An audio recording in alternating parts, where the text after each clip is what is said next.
नमस्कार। आज online class में बीएड प्रथम वर्ष प्रथम प्रश्न पत्र बाल्यावस्था एवं वृद्धि विकास के बारे में हम अध्ययन कर रहे हैं। इसमें हम तीसरी यूनिट किशोरावस्था के बारे में अध्ययन कर रहे हैं। किशोरावस्था में हम किशोरों के ज्वलंत मुद्दे या सामयिक मुद्दों के बारे में हम अध्ययन कर रहे हैं। तो हमने इससे पूर्व पहचान संकट, आदर्शवाद, नायक सम्मान और बाल श्रम और पारिवारिक संरचना के बारे में अध्ययन किया। इसके बाद में आता है सहपाठी दबाव। सहपाठी दबाव पहले जब हम विद्यालय या महाविद्यालय में जाते हैं तो हम अपने साथ में पढ़ने वाले साथियों के साथ में अपना एक समूह बनाते हैं, या तो बनाते हैं या उस समूह में हम शामिल हो जाते हैं। धीरे धीरे इस समूह की जटिलता बढ़ती जाती है और समूह सुदृढ़ होता जाता है, उसमें घनिष्ठता बढ़ती जाती है। और जब घनिष्ठता बढ़ती है और तो उनके उस समूह के कार्य करने के उनके चरित्र का प्रभाव भी उन बालकों पर पड़ना निश्चित आवश्यक रूप से पड़ता है, निश्चित ही पड़ता है। तो ये अब उसके चरित्र पर सकारात्मक रूप से भी प्रभाव डालता है और नकारात्मक रूप से भी डालता है। तो व्यावसायिक बालक जब अपने सहयोगियों के साथ में कोई भी सहपाठी है उसके साथ में समूह बनाता है तो उसे अपने आप का अवलोकन करना चाहिए। उन बालकों के बारे में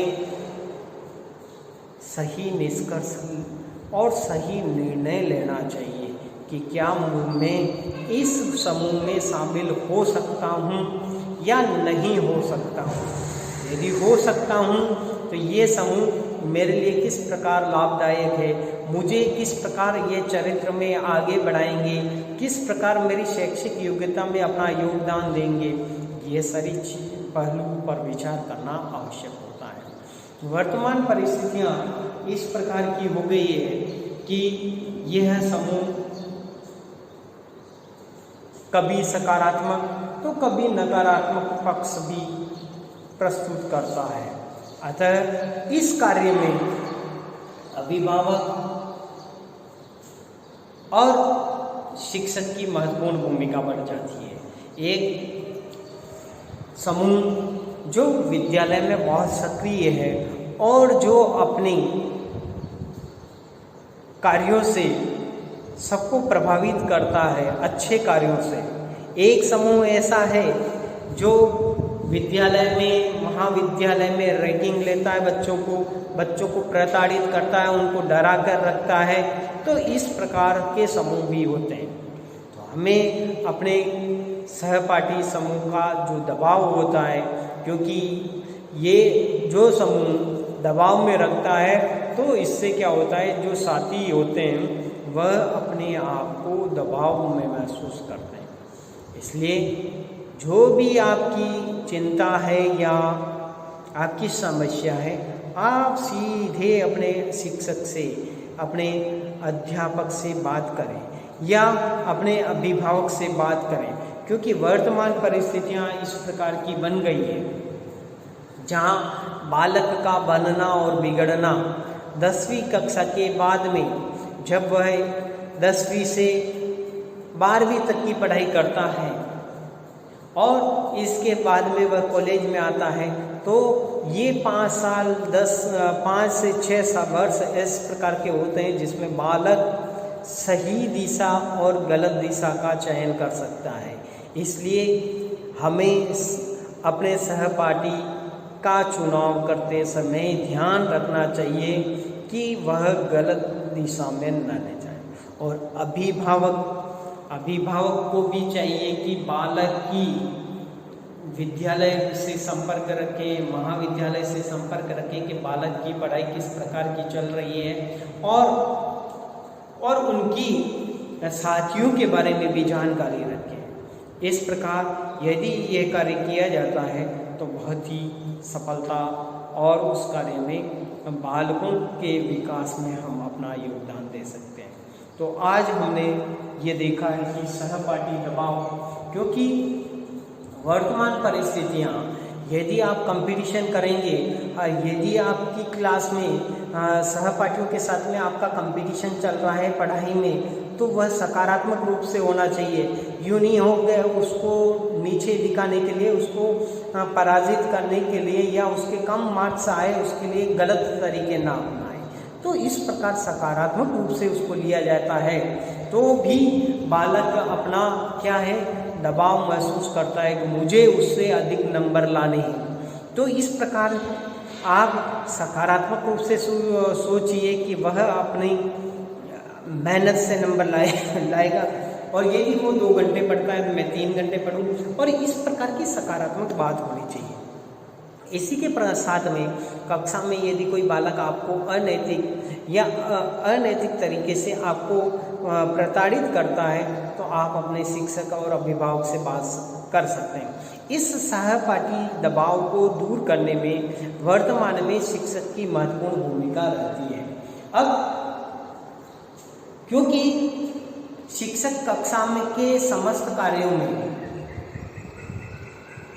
प्रत्येक छात्र और छात्रा पर दृष्टि रखता है, और इस दृष्टि से वह उनकी आदतों, व्यवहार, गतिविधियों से परिचित हो जाता है। और जब शिक्षक इन बातों से परिचित हो जाता है तो इस आधार पर वह सहपाठी दबाव के कुप्रभावों से अपने छात्र और छात्राओं को किस प्रकार बचा सकता है, उसके बारे में, तो बचाने के लिए क्या क्या उपाय कर सकता है, या सहपाठी दबाव में शिक्षक की क्या महत्वपूर्ण भूमिका होती है, उसके बारे में भी हम अध्ययन करेंगे। तो शिक्षक का यह प्रयास रह सकता है कि वह सहपाठी वर्गों में समान विचारों वाले सदस्यों की सहभागिता को प्रोत्साहित करें, यानी जिसकी विचार मिल रहे हैं उनकी सहभागिता और उन विचारों वाले लोगों को अधिक से अधिक साथ में रखें, जिससे क्या होगा कि बालक उससे संबंधित उन विचारों में उनके मतभेद नहीं होंगे, और जब विचारों में मतभेद नहीं होंगे तो वह क्या करेगा, अपने कार्य को आसानी से कर सकेगा और वह दबाव महसूस नहीं करेगा।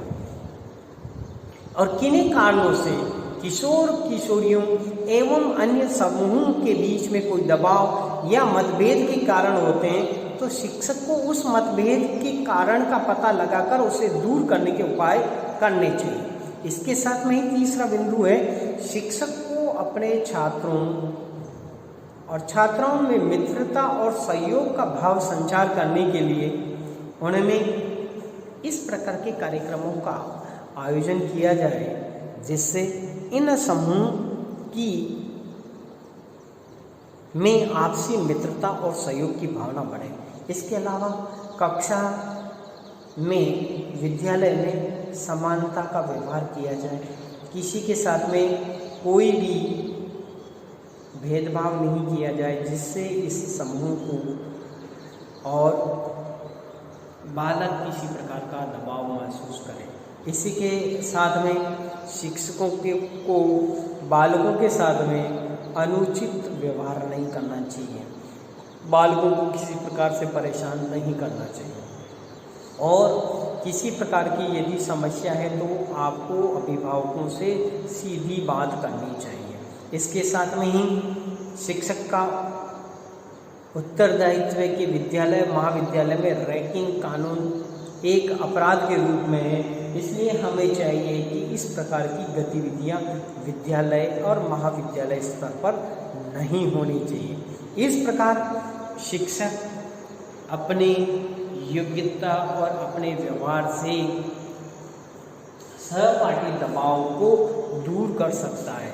इसलिए हमें चाहिए कि अपने व्यवहार से अपने कार्य से, अपने ईमानदारी से, अपने सारे विद्यालय के बच्चों, महाविद्यालय के बच्चों के साथ में समानता का व्यवहार करके हम अपने कार्य को आसानी से कर सकते हैं। तो आज हमने सहपाठी दबाव के बारे में पढ़ा है, जिसमें महत्वपूर्ण भूमिका शिक्षक और अभिभावक और बालक तीन ध्रुव हैं। इन तीनों को मिलकर कार्य करना पड़ेगा और यदि तीनों मिलकर ये कार्य करते हैं तो अवश्य इसमें सफलता प्राप्त होगी।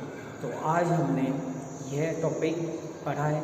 कल हम प्रतियोगिताओं के दबाव के बारे में पढ़ेंगे, जिसके बाद में हम अगले नेक्स्ट टॉपिक पे आएंगे। धन्यवाद।